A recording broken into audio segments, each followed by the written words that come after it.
Episode 12 of Coastin with Piv and Finer. You're watching it, so you clicked on it, or you made a terrible mistake. One of the two. Any event, welcome into episode 12 of Coastin with Piv and Finer. I'm Evan Pivnik, play-by-play voice of the Adirondack Thunder. David Fine is in one of these boxes. He's the play-by-play voice of the Reading Royals. And we are joined by someone who I think we've mentioned every single episode so far, David. And he sent us like 6 texts. Hey, you guys have to have me on now. After you guys have just dragged my name through the mud, it's time to clear the air. And it's the voice of the Rapid City Rush, Mark Binetti. Binner, you're welcome, by the way. You're on. And the floor is yours.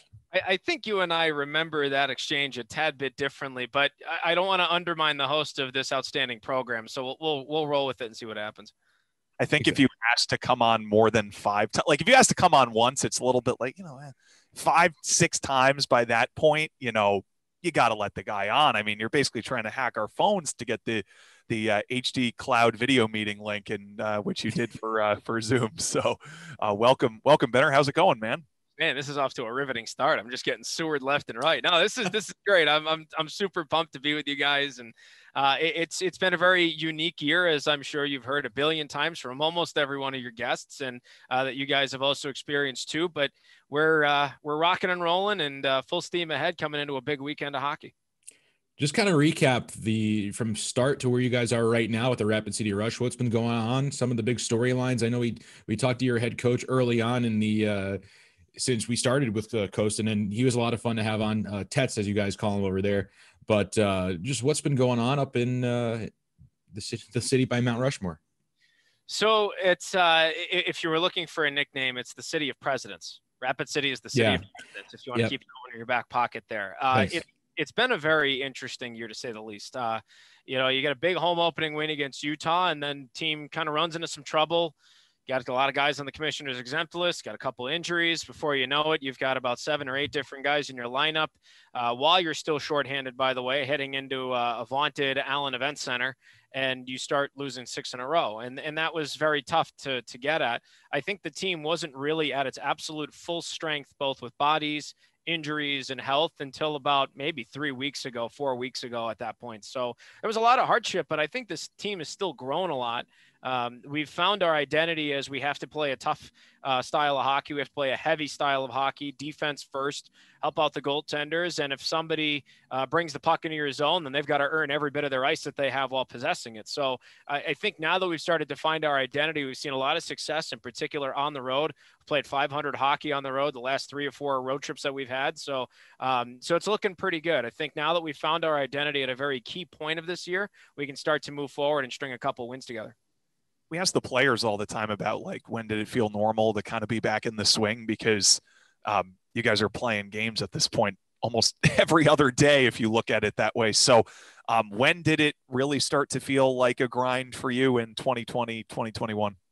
It's felt like that since the beginning, to be honest. A lot of that has had to do with the early stages of the season, with so much uncertainty on where your schedule was going to take you, trying to put together promotional nights. Actually, as of talking with you guys, we just announced our final wave of promotional nights out in Rapid City. So that's 4 waves of promo nights to go with 4 waves of the schedule. And you have fans, after you announce a different wave of games, wondering, well, when's this night? And some of them you try to save for later on once you get a longer stretch of home games. Other ones you want to finish out strong, and you're waiting for that final wave to come. So a lot of uncertainty on that front. As you've, I'm sure, heard from all of the other counterparts that you and I get to call really great friends in this business, it's been tough calling games on the road remotely. And so that's been a grind, and not necessarily preparing for the call itself, but preparing for what could potentially go by the wayside. And so, there's been a lot of challenge with that too. We don't have access to the locker room, so trying to get to know people to do stories has been difficult. And in our case, where you had almost a revolving door of players the first 4 weeks, it's hard to get to know anybody when they're brand new all the time. So it's been absolutely a grind since day one. And even though things have slowly settled down, I still think it's going to be like that for the rest of the year out. Calling the games remotely on the road, when the team's on the road, it's got to be tough. Number one, just the whole situation. But what's your setup like? Do you do it in your back where you live? Do you do it in the office? What's kind of the Binner setup when he's getting ready to call a game off of a monitor? It changes depending on where I'm at. A lot of times I will call it from home, which is nice because you have a 55-inch television to watch the game on. I'll set up like an extra folding table so that I have laptops ready to go. And then you also realize too, I'm calling the game actively on radio as well. I have a terrestrial radio station that we're partnered up with through the Home Slice Media Group out here. So I have my tie line that puts my signal out to KKLS. Then I also have to make sure that the same mixer I have is going out to the Flow remote laptop and the preamplifier that they gave us. Then the laptop gets connected to the television. And before you know it, it just looks like an all-out war room. Between the apartment and then my team president's office, Todd Mackin, which is right next to my office where I'm sitting right now. And then if we have a watch party like we did this last Sunday at Buffalo Wild Wings, I'll set it up virtually the same way. Buffalo Wild Wings is on our approved list of restaurants for COVID protocol, and thankfully they have a private dining area that's right off of the main drive of the restaurant, so to speak. So we've got a nice private room where I can hook everything up. We can bubble our staff in there, and it's just kind of a nice intimate setting in that respect. So the setup itself with respect to location varies a little bit, but the equipment's all the same. It's the mixer, the tie line, my personal laptop, remote computer laptop for my radio commercials so I can fire those and basically be my own board operator, and then the Flow Sports laptop to hook up to the television and then my audio input. So at Buffalo Wild Wings, you guys have like watch parties and stuff. You call the games from Buffalo Wild Wings? Yeah, we've had 2 of them, and I've done that both times. And like I said, that private dining area, it's got windows in it so people can look in and see. And you kind of feel like a zoo animal at some points because people are just watching while you're doing this. And the only thing missing is them throwing crackers at you and then you actually being entertaining in that process. We've had a couple of difficulties the last times we've tried to do it to where instead of seeing something entertaining, they're watching a 33-year-old with visible blood pressure problems and, trying to figure that out. So it gets a little interesting. Do they give you like some beer towers or something to keep you occupied? No, that's for after the game. I have to be somewhat responsible. Although it was revealed that Joe Buck apparently he used to sip a beer while he was on doing football games because it was a way to remind him, hey, I'm calling a sporting event. Like let's calm down here and just have some fun. So there was a story that came out about that not too long ago. Yeah. And I think it's Troy Aikman's a tequila guy. He's got a tequila beverage. So I don't know if they still do that, but they used to. I haven't dove into that yet. Yeah, let's start it up now. Might as well. Right. Minor, I cut you off. Sorry about that. Oh, you're good, man. I was going to say you can have one flavor of Buffalo Wild Wing to be thrown at you, one flavored wing while you're a zoo animal instead of the crackers being thrown. So what flavor of wing is being hucked your way? I got to go with the old standby Parmesan garlic. Nice and easy. You know what? On the pantheon of underrated, my opinion, wing flavors, garlic Parmesan garlic, so good, whether it's from Buffalo Wild Wings or another place. So I respect you for that. Now, here's the key. If you're not having garlic Parmesan, ranch or blue cheese, what's the deal here? Or are you sick like I am and you will actually dip the Parmesan garlic in the blue cheese sometimes, to my own judgment? I go with ranch, but I do exactly that though, Finer. So you and I are on the old same wavelength there. Tim, you're not a big blue cheese guy, if I recall, right? I'm indifferent when it comes to blue cheese or ranch. If the sauce is good enough, I won't have blue cheese or ranch. So there's that. I'm built different, guys. Yeah, you're a little different than when we went. The most wings I've ever eaten in one sitting is actually with Piv. We went to the 99 in Queensbury up by the mall there, and we did trivia night. Yeah. One of two trivia nights where we have finished like 4th place because of my fault. Evan's very smart. The next morning after I probably had 50, it was disgusting, like 50 wings. And I actually had like meat sweats, which I didn't think was a thing. And it was disgusting. Like you feel disgusting. So, I'm very glad I got to share that with the audience that is listening at like minute 7 here, or however far along. Binner, you're from New York by way of Charlotte, and now you're in Rapid City. So take us back. How the heck did this all come together that you've been living in Rapid City now for a number of years? Well, technically, we have to go even further. I was born in Teaneck, New Jersey. So I was born in Teaneck, and then I lived in Tappan, New York for 14 years. Moved to Charlotte because of my father's job in 2002. My entire family came down. I had just graduated from middle school, so I was going into high school. So out of my three brothers and myself, I had the best situation because I was a freshman in high school when that August rolled around. My older brother was a junior, so he was cut halfway through. And my younger brother was just about in the middle of middle school. He was going to go into seventh grade. So I moved there in 2002. Went to high school in Charlotte, North Carolina, and went to the University of South Carolina for college.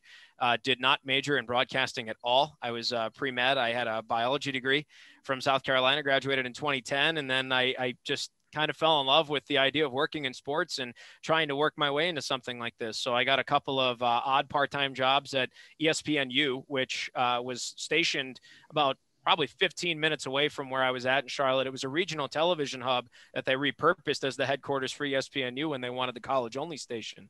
So I did that, parlayed that into an internship with the Charlotte Checkers, and good friend and my mentor, Jason Shai. I was there for 2 years and caught lightning in a bottle with this opportunity in the summer transitioning to fall of 2013. And before you know it, I had to pack up my car, drive 3 days cross country with my dad from Charlotte all the way to Rapid City, begin my career in the Central Hockey League. And day one of being in Rapid, I was on camera with a microphone covering training camp.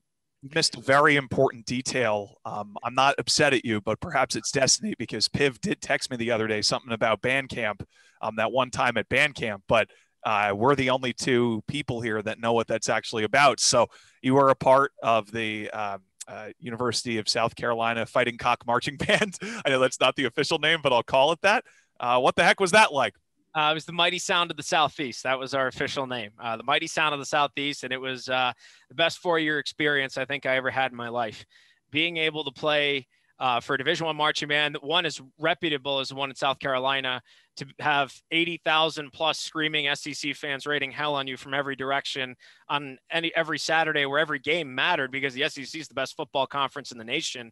The likes of Georgia and Bama and Arkansas at the time when they were good, and Florida, Tennessee, all those guys coming in. It was such a great time, meaningful football, and made a lot of great friends that I'm still friends with today. Finer, you and I will also know too, we're part of Kappa Kappa Psi, so that was a huge part of that experience too. Still met a lot of friends that I still keep in touch with today, and it was arguably one of the best experiences I ever had. You're a musical guy too, Benner, aren't you? You not only play instruments, you've sang a couple of times in front of a live audience too, doing the national anthems. We'll get into that in a little bit. But was there a point where, because you said you got into the broadcasting thing late, and that's kind of unusual for a guy, especially who's been in minor league hockey for a while. It's kind of something that you have growing up. When did you get the broadcasting bug? Was there something when you were a kid or when you were younger that you knew, hey, this is something I might want to do, or I maybe practice this a little bit, or was it just you took advantage of an opportunity kind of at the right time? I've always been fascinated by it since I was a kid. When I was growing up, and you guys are from roughly the same area, so the sports tradition of where we all come from. I had Sam Rosen and the New York Rangers I grew up listening to and watching, John Sterling and Michael Kay with the New York Yankees. And for me, I was always so fascinated by the notion that they got to do that. And so when I was a kid, just like any other nerdy guy playing video games, I would shut the commentator off on video games, and I do it myself. It started off, I was Sega Genesis baseball, and I'd shut the monotone computer generated voice off, and I'd mimic John Sterling, all the way from cut on and miss to it is high, it is far, it is gone, and all that stuff. So it was a lot of fun. And over time, it became a habit, but nothing that I really sat down and thought to myself, yeah, you could do that one day. I don't know. I guess after I graduated college and I started to evaluate what I was going to do with my background and where I was going to go, nothing really developed. And this opportunity at ESPN did. And I thought to myself, if I wanted to have fun and feel fulfillment doing something like that for the rest of my life, I was going to give it a shot. I didn't want to be that guy to wake up one day down the road and think to myself what could have been. And look, if it was a flash in the pan for 2 years at ESPN, then it was what it was. I gave it a shot and I tried. I did my best with it, and maybe could have parlayed that into something else or whatever the case was. And I became fascinated by all of this. there was a moment when I was in college that I thought about making a change, and that's when I had first talked with Jason Shia about it and kind of got his thoughts. And he was very candid about how difficult things could be, especially at the time. Charlotte was still an ECHL team. They were getting ready. The year I talked to him was 2010, so that would have been January of then. That was their last half of the season in the ECHL. Then that next fall they were going to be an American Hockey League franchise, so they were transitioning between two different leagues. And yeah, it was very interesting to get his perspective. But at the end of the day, I figured, why not give it a shot? I hit him up again afterward, and he said, all right, if this is something you want to try, then we'll see where it goes. And it's led to 8 years in Rapid City now, which is incredibly hard to believe. So can you do a John Sterling impression? I know you do some impressions. Sorry, Feiner. I was gonna say, what's your favorite Sterling call? Yeah. One of the things in my mind. So it's well, for me as a kid, it was Burn Baby Burn. Anytime Bernie Williams hit a home run, that was always great. In the later years, an A-bomb for A-Rod was cool. Gardy Party, and coincidentally enough, Brett Gardner just got re-signed by the Yanks. So he's had a couple interesting one-liners over the years. And I think another one too, because the Yankees won so much when I was a kid, it would be ball game over, insert postseason series over, Yankees win, the Yankees win. And that was that. It was so great. Have you been able to work on a Sterling impression? Because for those who are unaware, and we're going to make him do this later, Mark Binetti is a great impressionist. He knows how to mimic the voices of popular sportscasters, coaches, and whatnot. Do you have Sterling in the bank? I don't have Sterling in the bank. I've never really tried, honestly. I think, for like my range of where my voice is at, he's a little too deep for me in that respect. So, however, your definition of great in front of impressionist, that may or may not be loosely thrown around the English language. I mean, we have fun as a group with that, but I don't know if I'd consider myself great. I don't know, because here's my thing. Because when you do impressions, there's a way that people, that's a heavy duty thermos you have there, by the way. Just supporting the brand here, Oh, okay. Yeah. You had it turned the wrong way when you sipped it initially. So make sure when you do that again, the logo's featured. Yeah. So when you do impressions, it's either you say the same thing. I know a lot of people when they do impressions, they just say the person's name, but you can like improv it. Like you can like have them do other things. I say them like they're different people that are with you, but it's you. But you know what I mean? Because a lot of people will just say like, oh, the classic lines or whatever, but you can have a full on conversation with yourself as like two different people. So that's why I say. Yeah, you and I did that earlier in the summer. We did that. Yeah, that was an absolute blast of a time. Yeah, and we had Mark Binetti on my buddy's podcast, and he called in as John Madden, and it felt like I was sitting at my Nintendo GameCube back in 2003 playing Madden, but we were talking about different things, so it was fun. Mark Binetti's always a great time. See, I'm using the word great now even more, just because I know. Just trying to get the point across there. I like it. Yeah, the great Mark Binetti.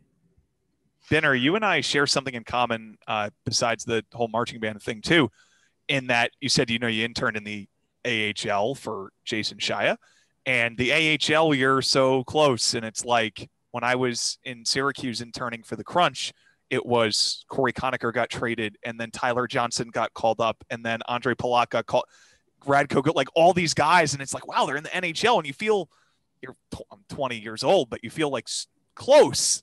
And you feel like that's kind of the norm.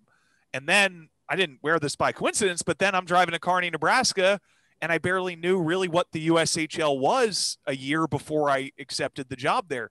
So now you're driving cross country a little bit further than I had to drive, especially going from the Southeast and from Charlotte or from University of South Carolina. But you're going up there Northwest. I was going out there from the West, and I was like, this is a completely different ball game. Now you went from one level below to more than that below. So what did you make of that when you were heading out there to go to the Central League?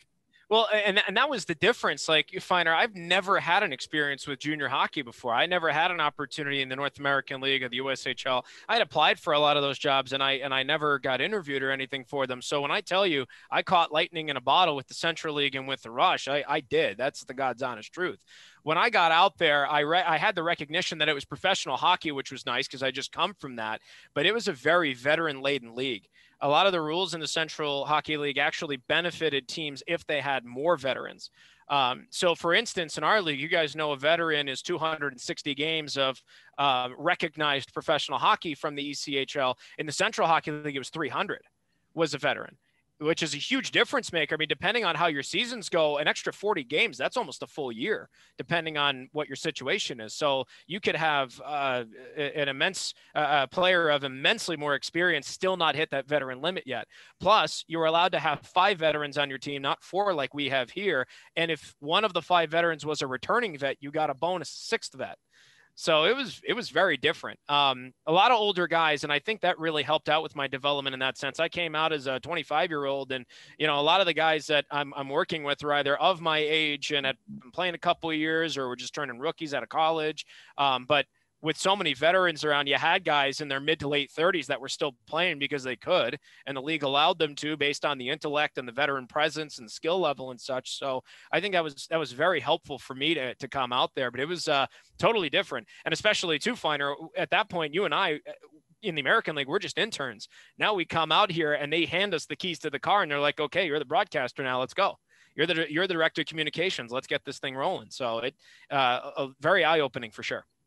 What was your welcome to the league moment in terms of, you get to Rapid City, the season starts. Do you do something that you're kind of like, okay, well, I got to do this differently, or, you wear the wrong thing out to team dinner or something like that? What was your welcome to the league moment that set it up for you to basically, change the way you do everything? Well, the shoe check the night before the first game was a nice little wake up call there, because I had never really known any of that pranking had come in manners like that. So that was a nice little eye opener. But I think my welcome to the league moment was after the first game. We were in Wichita.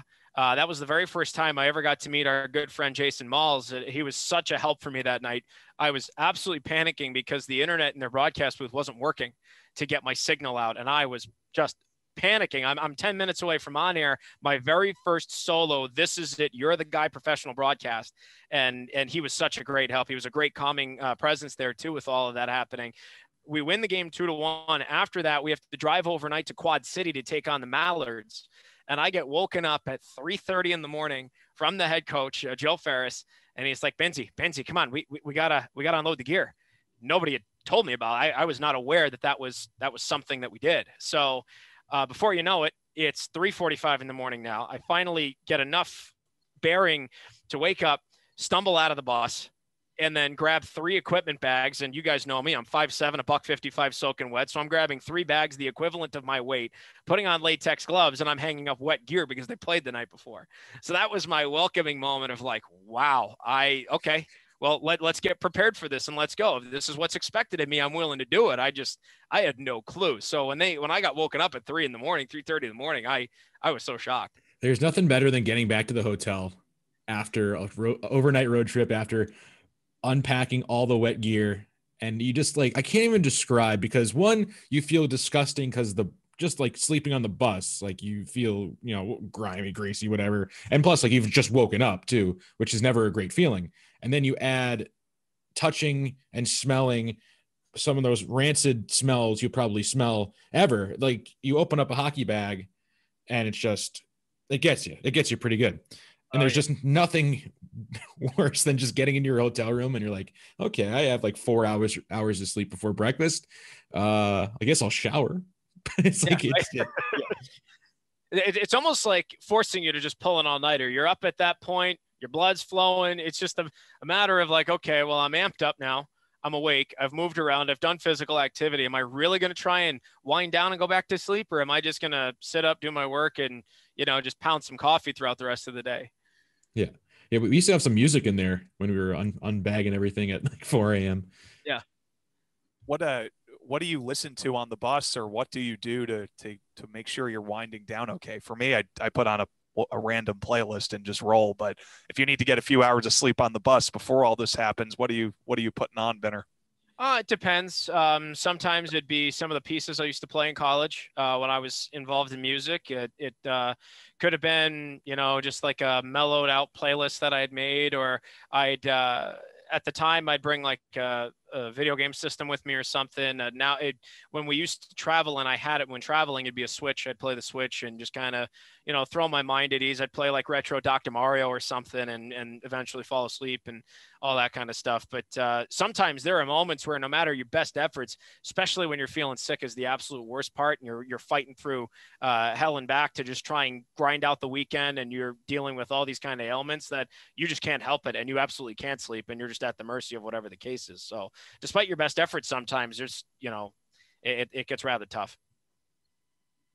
Again, you've been on a lot of very long bus rides.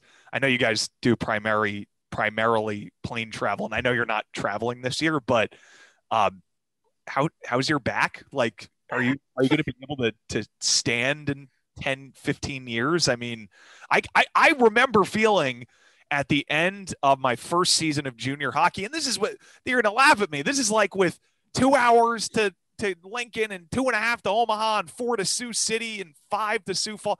Like, I was feeling it at the end of that year. I'm like, man, like my back's a little bit achy. 2 weeks after the season, you got 12, 15-hour bus rides for 7 years in your system, man. 30 if you include Brampton. When Brampton first came into pro hockey, that was the last year. That was my first year with the team, but it was the last year the Central Hockey League existed. A lot of people forget they came in as a CHL expansion team. That was a 30-hour bus ride, so that was very tough. Well, Tyler Coulter, you had him on a couple weeks ago. He aptly said, because I'm just such a little fella, I can fit into any of the bunks. So I never had to scrunch up or, roll up into a ball or something just to feel comfortable. I just, if the bunks were one size fits all for me. So I was totally fine. Thanks for listening to the episode. He also said that you're happily typing up there at like midnight, kind of jumping around, maybe getting some game notes done. So you seem to be the pretty happy-go-lucky guy here. I mean, and I'm saying this because he may have over-exaggerated when he said happily doing it. I did do it. He may have over-exaggerated when he said happily. What's going on? Kind of one of those things like typing as you go. And I say this because it's a damn blast to do what we do, getting to be on the bus, going from city to city. But it is hard. And if you have 15 hours ahead of you, I mean, that's a lot different than 5.5 to Glens Falls or 3 for you, Evan, going over to Worcester, 3.5. Like, those are long rides.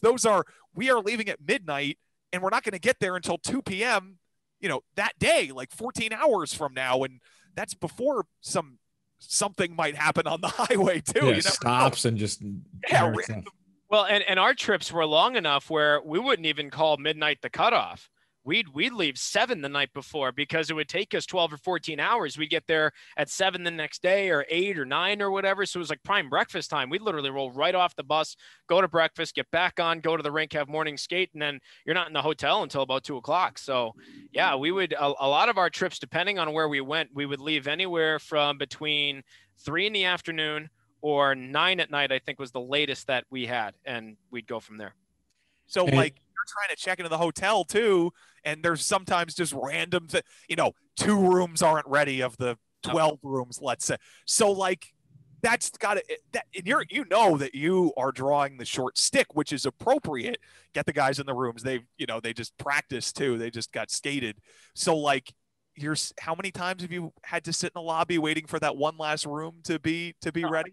Countless times. And obviously, the players have to get their rest. So you'll give them your room so that they can go in there and sleep. And then you'll just wait for whatever one, because, we still have work to do at the end of the day, or things that we can still finish up or make progress on for our game notes and our prep. So it's not a big deal to let them have the keys to the room and then you sit back. But sometimes that is a very lengthy wait and you just don't know how long you're going to be sitting there for. Any other complete horror stories from hotels? I'm a big fan of hotel horror stories when it comes to either checking in and none of the rooms have been actually booked or anything like that. Any sort of thing that's gone terribly wrong during your tenure with the Rush? Not necessarily. It's very few and far between we run into a meltdown of something just going way by the wayside. With respect to a reservation not being ready or rooms being bad. I think I can count those on maybe one hand, but even then they're not that groundbreaking or whatnot. I will say, if we're talking about horror stories, there was a hotel in Bettendorf, Iowa. That's where we used to stay when we played Quad City. It was the Lodge at Bettendorf. And I swear it looked like a sort of a Victorian house, maybe a castle even of sorts.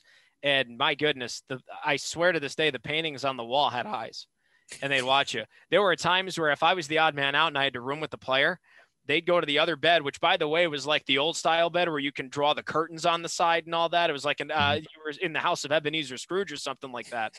And the paintings would be up on the wall with all these weird historical figures that nobody knew. Sometimes they'd have a nameplate, sometimes they wouldn't.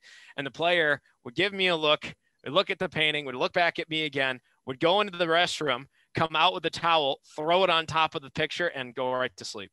They couldn't do it. They absolutely couldn't do it. And there were people that asked to be moved into rooms that had less creepy paintings in those times too. And somehow the hotel would acquiesce to it and they'd get a new room. We went to Quad City my first year, which was 2017-18, and we stayed at the casino. Oh, that's when they switched it over. That's right. Yeah. I don't know if it was that particular year, but that was my only experience in Quad City. I loved it. It was in the middle of a 20-day road trip for us. But that's what I remember because we had our pregame meal at the casino, at the buffet, which was unbelievable. Like, highly recommend if you guys ever. I know most team owners will say no to team staying at a casino, but we were lucky enough to. What's that, Finer? Davenport, yeah. Yeah, so you're right. I've been there. You're right. I was actually, if you want me to tell this, I will after you're. I was actually attacked by a bird on a morning run right next to the casino. But I will allow you to continue your story if you want to hear this. No, that is my story. I mean, that's just when I think of Quad City, that's what I think of. I think of the time we stayed for like 3 days at the casino. It's an amazing casino. Yeah. So when I was in minor league baseball, I haven't thought of this in 4 years. I still remember the type of bird though. It's called a red-winged blackbird, and they're very aggressive, like in the spring, early summer. And I was with Lansing with the Lungnuts, and I went for a run, and we stayed at, like how it just goes right down to the Mississippi, and then like everything else is uphill, like almost pretty continuously to go up to, 800 feet or 700 feet above sea level. And so I jogged down to the casino and I'm like turning around to come back because the ballpark is right there and we're going to get on the bus and drive down to the ballpark a little bit later that morning for like, morning warm up and stretching stuff. And I just like, it didn't hurt, but like, I just felt like a little, like kind of like someone like taking both their fingers and just jamming them into the back of your head. And I was like, and I turned around and there's this, it's not big, but it's like, there's this bird, like, flapping its wings, just going like, like right behind you. And it comes back in and I'm like, and I start running away. And like, 2 kids start laughing at me or something like that. I learned, and I remember the distinctive like red wings. And so eventually, I just started sprinting away and it left me alone. I got back into the hotel and I told the other broadcaster I was working with, he's like, yeah, there's like things that like, we'll do that here because you're like wildlife like close to the Mississippi. And I asked, like, when I went to the ballpark, I asked Marco Lanave, who was the broadcaster for the Quad City River Bandits. He's like, oh, we got those things all over. Like, you see people get in like bike accidents and like a car will hit them as they like go by and stuff. Like, happens fairly frequently here. So yeah, just like be careful if you're outside. And he said it so calmly. But yeah, that happened right next to the casino in Quad City. I did not go in the casino, but there were a lot of degenerates walking in there at 7 in the morning. So or leaving there at 7 in the morning. Yeah, right. one of the two. I remember that same trip at the casino. The person called me. The person who was in charge of I guess like our booking, whatever, like our contact person, and she was like, "Hey, do you guys want all your own rooms?" Like, oh no, we're not gonna pay for that. She goes, no, we just have all these empty rooms. We just need to fill them. Like, do you guys just want room? Like split everyone up. I was like, sure. So all of our guys were happy. We ended up going in and winning. So morale went through the roof in the middle of that 20-day bus trip. But that's just my memories of Quad City. To be fair, you were facing the 2017-18 Quad City Mallards, who were not a very good team. So yeah, what I remember too from Quad City is how long the away locker room is to the ice. Mm-hmm. I remember that distinctly, loading in all the stuff and then having to do whatever throughout the day, having to go to like the visiting dressing room, back to the ice and all that crazy. I just remember it being like 200 yards away. Yeah, at least, give or take. One of the longer walks for a team to make. That's a visitor that I at least I can remember in any of the arenas we've had. That sounds about right. Yeah. What's the this is a consensus. So what's the hardest building to load into? Oh, wow, that's a great question. Let me think here. Quad was a little difficult just because, like you said, of how long you had to travel for that.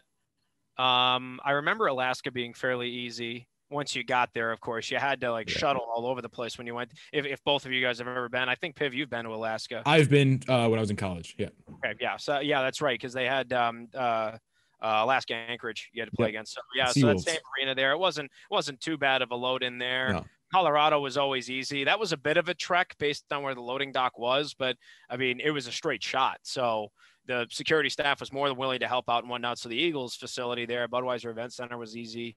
Yeah, really, Quad was just kind of the odd man out, I think. Yeah, I think that at least I can remember, but yeah. Yeah, I think in my experience, it's Cincinnati. I don't know how many times you guys have been there. Oh, that's right, Cincy. Yes, I've been to Cincy a handful of times. That's right.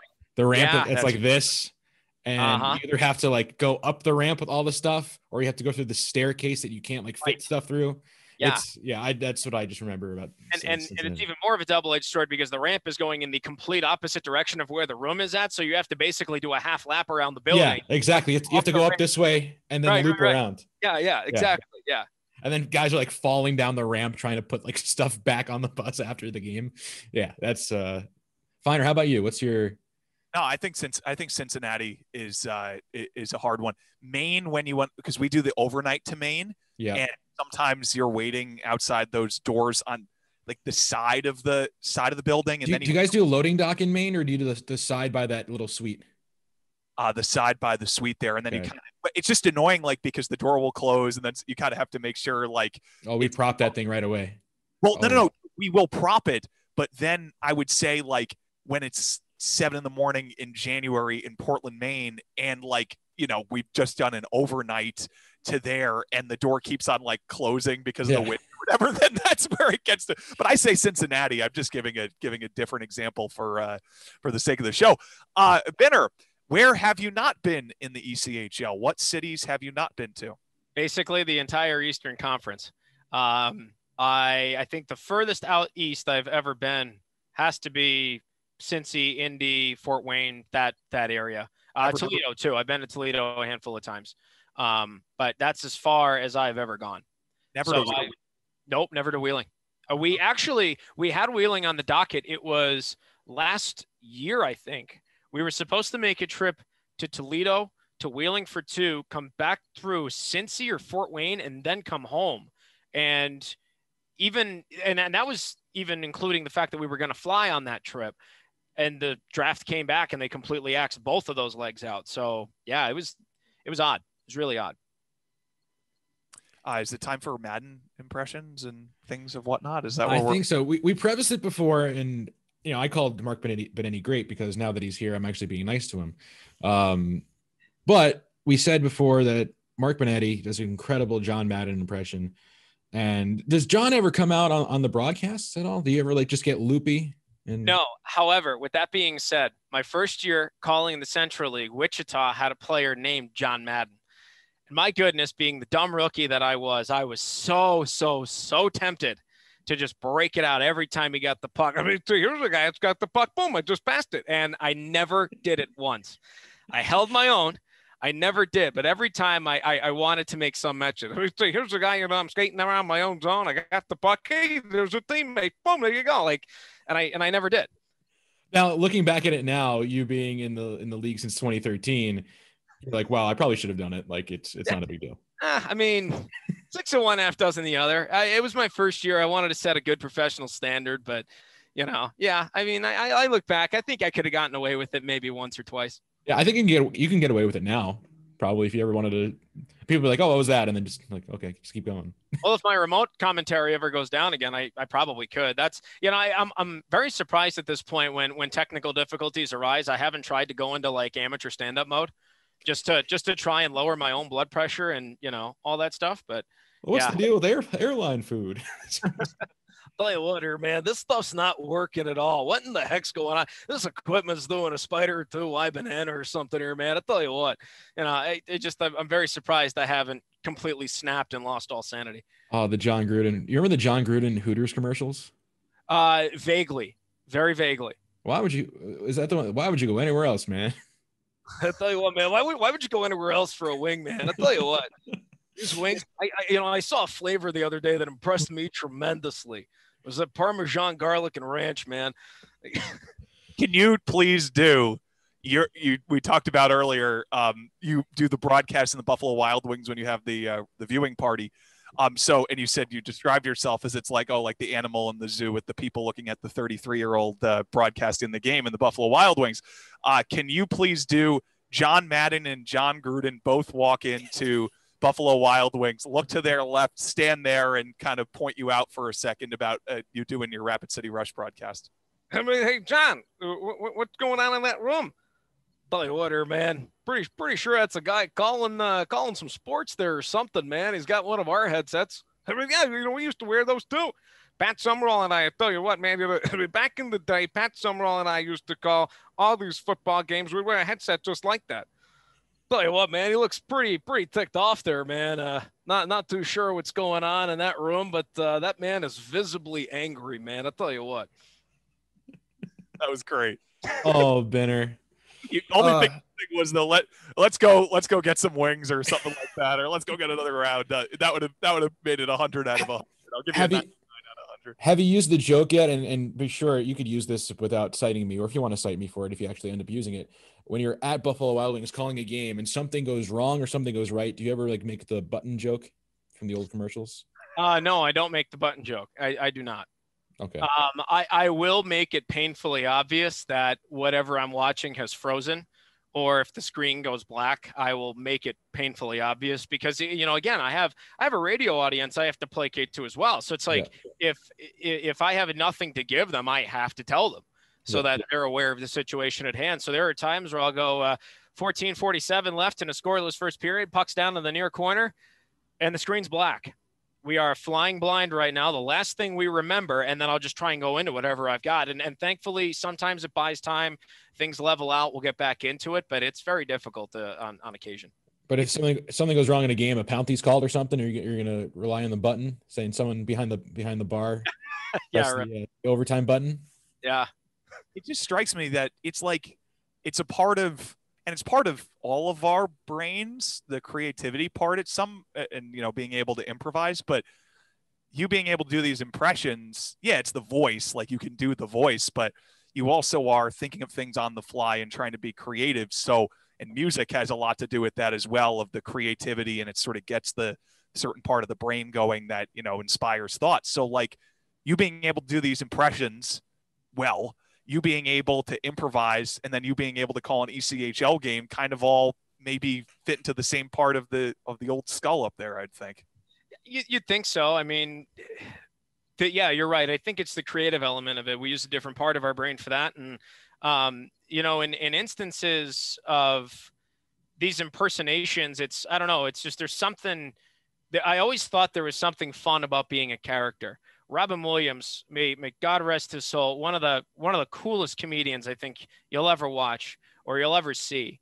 And what would always impress me about Robin Williams was his ability to, within a split second, change into something totally different that complemented or took it in a completely different direction, whatever he was doing.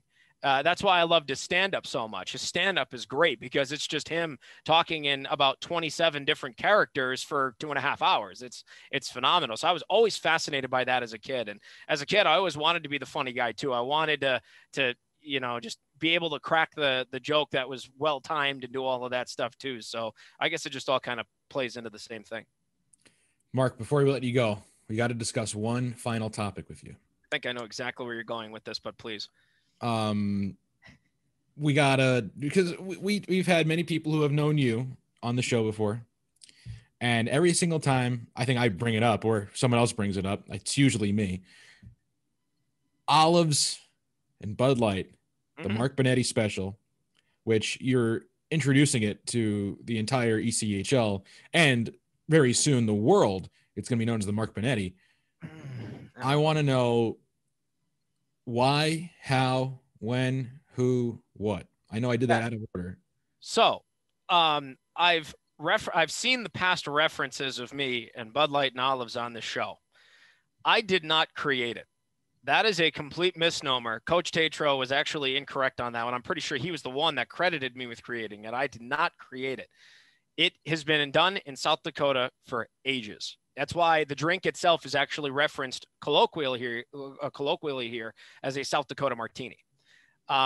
So when I first moved out to Rapid, I was a really good friend with our equipment guy, Romeo Vivet. Romeo's now working for hockey equipment management stores in Minnesota. And Romeo actually had a really big hand in a lot of hockey in the area. He coached some youth teams. He helped start men's leagues out here. He taught people private lessons. I mean, if Romeo wasn't 5'10" and $175, he was skilled enough. He probably could have played professionally. But his parents and he had other, responsibilities for him and, other career aspirations. And so that's what Romeo went into and eventually got into equipment managing. So when I first came out here, Romeo, it was like my second week, maybe my first week on the job, hooked me up with some gear because I couldn't bring mine out from Charlotte. And he said, hey, why don't you come play drop-in with us Sunday night? I'll introduce you to a whole bunch of people. You're the new guy in town. Let's get you some friends here. And so when we were done, we went to Buffalo Wild Wings, coincidentally enough, and we're all getting wings and beers and whatnot. And Romeo's comes along. It's a tall Bud Light, and it's got olives in it. And I'm sitting here looking at this lava lamp-looking drink in front of me. I'm like, Rome's, what are you doing? And the first thing he said to me, which is the same thing I tell everybody else that is in the questioning scenario that you gentlemen are in, he said, don't knock it till you try it. Do you like olives? I said, I love olives. I'm half Italian. Of course I love olives. And he's like, great, I'll get you one. This one's on me. Got it for me. And I was like, wow, hey, this is pretty cool. And I got a snack when I'm done. And that was it. That was just it. And I started doing it. Did it in Charlotte one time, and my buddies absolutely razzed me like crazy for it. But everybody that's ever come out here has seen me do it, and they're like, dude, what the hell's in your drink? And every time I tell them, hey, don't knock it till you try it. Those are Romeo's words. And so that's really all she wrote there. It's really not that bad. It's very unique though. And the same, in the same light, everybody that comes out here and sees it for the first time, they've never seen it anywhere else but in South Dakota. So it's just a South Dakota thing, man. I don't get it. Yeah, it's for people who don't like olives still like it too, right? Is that exactly? Because I think Tetz was the one who said he doesn't like olives, right? But he likes it. And I'm pretty sure Tetz also pointed out too, there are different variations of the beverage. You can put a pickle in there if you want to. There are some people that actually start off on olives, go to the pickle. It's like a gateway to different condiments in your beverage. It's they start off with olives, then they go to the pickle. I've seen people put orange juice in there, and I don't like that. I've seen people put tomato juice in theirs. That's just weird to me. But yeah, it's Bud Light and olives, man, and it works interchangeably with all the light beers. You can still do Coors Light, Miller Light. It's really the same effect across the board. But yeah, I cannot take the credit for that because I did not come up with it. That was something I happened to walk into when I first moved out here. Take us from, this is my final question, take us to start to finish, the Italian meal that you look forward to the most when you are home and you're with a lot of family. So can't go wrong with handmade homemade meatballs. You can't go wrong with those. I've actually started to branch out and cook some things on my own. I can make my own pasta now, which is really cool. I absolutely love doing that. I don't have a pasta maker, so it's equally as difficult to do it without, a couple of tools helping you out. So, when you're trying to roll it out and flatten it out, I'm putting all 155 of me into the board just to try and get it as flat as I can. And, you're trying to precisely cut and whatnot. I can make gnocchi too. I've done my own gnocchi a few times, vodka sauce, bolognese, there's a couple of different things. But yeah, when I go home, if we have a big family thing, my dad will actually make some handmade pasta as well. And we'll have that with some meatballs and call it good. I heard you have the best meatballs in South Dakota from numerous sources. There have been a couple of challengers that have stepped up and I think have rivaled the work that I have done. But I always take pride in what I cook, as long as there are no adverse side effects with anybody eating. When I make something, that's all I look for. That's all that matters to me, that everybody goes home healthy and happy. That's the big thing there. But I take a lot of pride in being able to cook that stuff. So yeah, I think they're great, but there are other people that have cooked just as better.